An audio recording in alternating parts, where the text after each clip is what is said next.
During the pandemic, we lost one of our coworkers that we really held dear to us. Ernest was a very good man, spiritual man, never had anything bad to say. He was always smiling. He knew the whole community, so he knew exactly who needed water. And so he would bring us names. These are the people that really need our help. So please, can we help? Ernie was he wasn't selfish. He was just all heart. I think he showed me a lot also. The way he was and outgoing, I learned a lot from Ernie. He passed on because of COVID. What we heard was that he wants to go on while he was in the hospital, that we just proceed without him.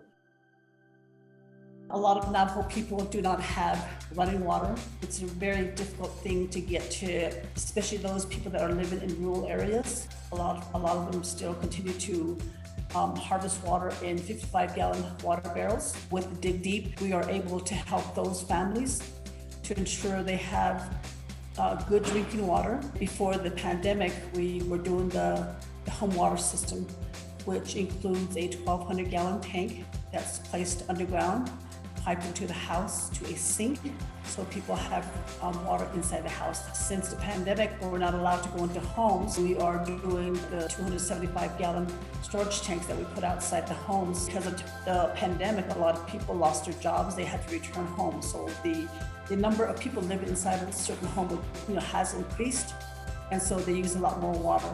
275 gallons is not a lot of water, especially for a family of 10 or more. And that's what we have now. So we have to think of what is the next thing that we can do? How can we help these families? We couldn't go in because of the safety issues. So we decided, well, can we just work outside? And one of my coworkers, Kenneth Chavez, just woke up with this idea. I said, why can't we just close everything inside a box? Sort of like a suitcase. So he thought about it and he started working on it. And so it's a 4x4 box. And we insulate it. We put everything from a water pump and a filter and also an expansion tank. To make it work, we place the solar panels on top of the house. We run a line to the battery and to a controller for the current, and that runs the pump.